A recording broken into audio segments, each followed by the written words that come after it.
Hello and welcome back to StarCraft II. Yes, it has been a while, and this is actually my first ladder match in the last month and a half or 2 months maybe, and it was a bit of a clown fest. I'll tell you that right now, straight off the bat, I didn't do too well. So for those of you that are new to this is a ladder game that I played recently. I'm at the moment in, I guess, high platinum. I think I didn't even look, but I got demoted from diamond because, I don't know, I'm pretty much just sucking. I think my opponent in this game was pretty low diamond, so I don't know, close to the same skill level.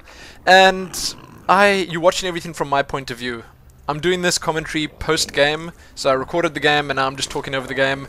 And I'm just going to tell you what was going on here, my insights, what I thought I did right, what I did wrong, everything like that. There was a lot that I did wrong here. I'll tell you now that I got super lucky in this game. So firstly, I decided I wanted to go for a 10 pool.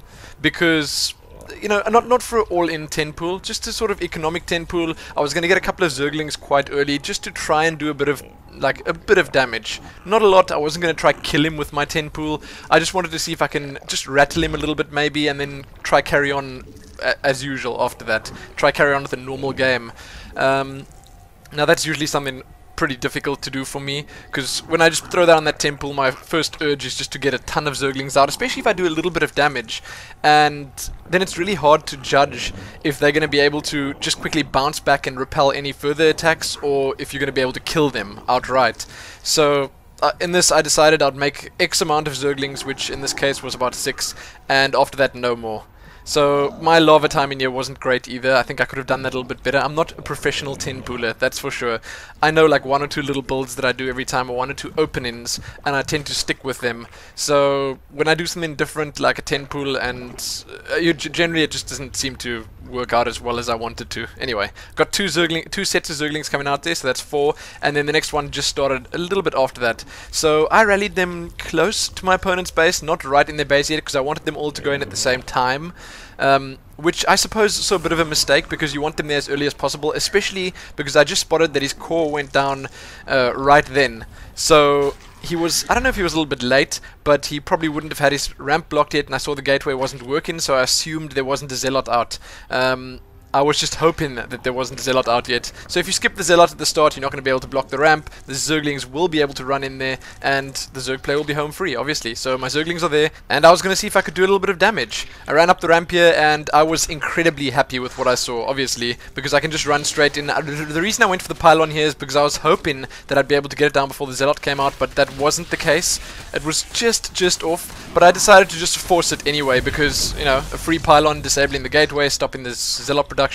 And then I thought to myself, okay, I'm not going to make any more Zerglings, I'm going to drone up now, I'm going to try keeping busy with them as long as I can, and I was doing that. I mean, I was preventing a lot of mining time here. As you can see, a lot of those probes are following me around, and then I was just going to be a bit pesky with them, if possible. But at the same time, I was slightly lacking on the macro here. I could have probably been doing a little bit more around my base. I realized that my minerals were getting pretty high, so I decided, well, you know, I've got that much minerals, why don't I just expand? I saw his probe there, I thought I'd rather try sneak it in on the other side, and here, hey, I got another free pylon. That was super lucky. So that's already 200 minerals wasted, and I will get 1 or 2 more probes, so I feel that that little attack at the start was definitely worth it for me.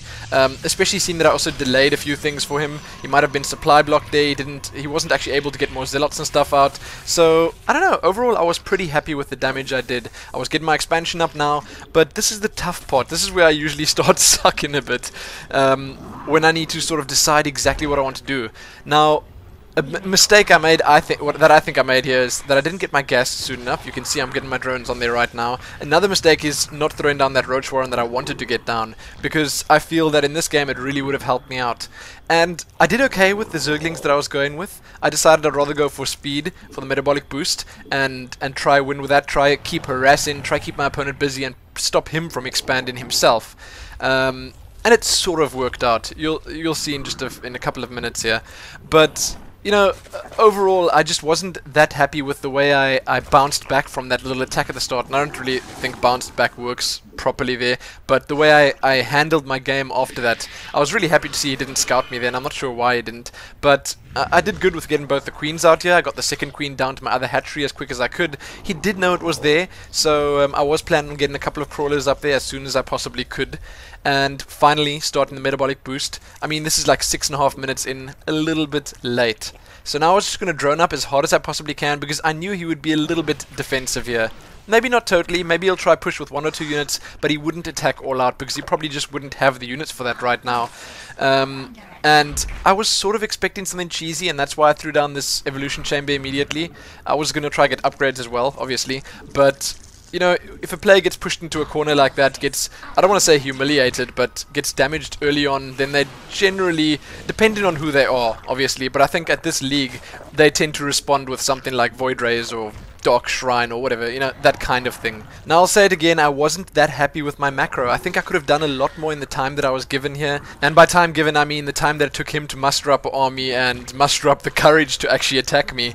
So right now would probably have been a good time to scout. I had that overlord hanging outside his base. I think I should have sent that in, but I didn't. So that's a bit of a mistake, and I'll try remember that next time.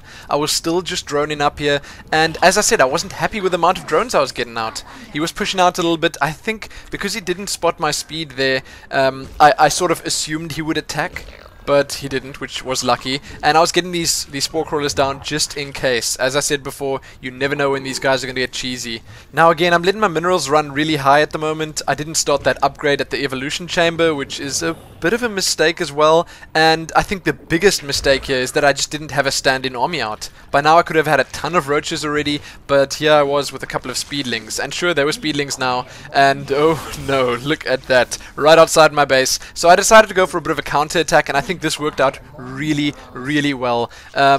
Often they don't take the bait, but in this instance here, he just sort of wasted the one force field he had there, and I managed to brute force my way in, get those speedlings in there, and yes, they were speedlings, as I said, so they're pretty quick. I actually got a couple of probe kills here, and most importantly, I just delayed his attack as long as I possibly could. I mean, keeping him away from my base was key here. I needed to get a little bit more defense up, I needed to get more units out.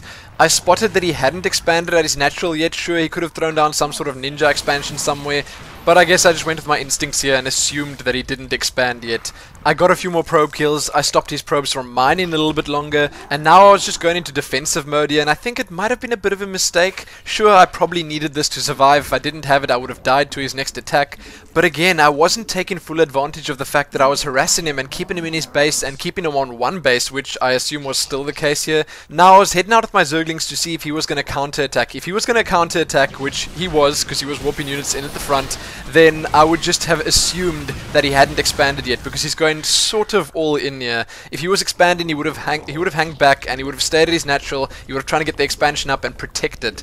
But that's definitely not the case here. As you can see, he's pushing forward, and I was just not ready. I was just trying to like sort of taunt him a bit, keep him a little bit busy till my crawlers go up here, and I got a very nice positions with these Zerglings. I think I did a good amount of damage, and the chances are actually quite good that I would have been able to like stand and bang there, keep my Zerglings in the fight and actually kill all he had, but I just didn't do that at the time. I think I was just thinking a little bit too defensively here. Another thing I could have done here was just counter-attack again. I mean, I got such a beautiful surround there. Look at that. I got all his units encircled. I thought to myself, okay, I'm definitely going to win that, but he must have warped even more zealots in because I tried to select one and there was just nothing left. So that's pretty terrible. Now, again, Roach Warren, why is it not up yet? Oh my goodness.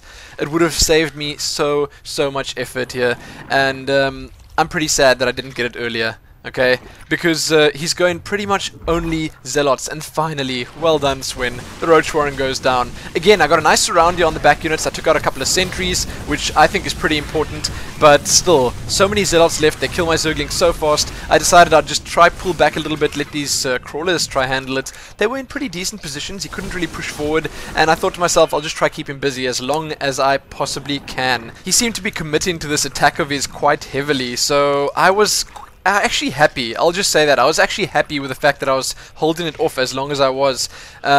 But here, I thought to myself, well, why not try distract him even more? Go for another counter attack, get into his base again, and see if I can do even more economic damage. Here, I was incredibly happy not spotting the expansion up. I could still see with my Overlord at the other side that there was no expansion there, and the fact that I got these Zerglings past that Zealot was absolutely huge. I could see in his base, I could see what was going on there, and when I spotted the fact that he had pretty much nothing up there, this was just an all-in 4-gate, and the fact that his probes were missing, yes, they were in fact gone, but hey, mystery solved, they're in my base. This was a bit of a shocker to me because that was a lot of units. Now, as you might have spotted, I did start production on a couple of roaches, and I just wanted them to get into the fight before I was dead. This was all he had left. I could probably just engage with my drones and still win here, but I didn't want to take that chance. So the roaches popped and they were split up, but there were only a couple of zealots at the front and I took them down without many problems. I managed to group the roaches up. I didn't really care if I lost anything in my base because I knew that I still had 2 other bases up and he had absolutely nothing. My Zerglings were still going to town in his base, and here come the roaches. 16 roaches versus a handful of zealots. I think it's pretty clear who's going to win this fight, and there's the GG. So that was pretty much it. I gotta say, it was a bit of a clown fest. I wasn't spending my minerals, I didn't scout well enough. There are probably countless other things I could have done differently. The actual biggest problem here was the fact that, as usual, I didn't have much of a game plan past the first like 5 minutes. I did that 10 pool, I actually did very well with it, but where did I go from there? I honestly think I would have done a lot better if I either transitioned into like a pretty quick 2-base roach push, or maybe even 2-base mutalisks with a bunch of crawlers at the start and then some speedlings to keep him busy while my mutalisks come out. Or hey, I should have just scouted him, looked what he was doing, and then sort of tried to counter that or work around it. I don't know, I just think my game plan was lacking there, and my scouting and my macro and pretty much everything else. But hey, that's it. Check back here soon for some more games, but most importantly, happy StarCrafting.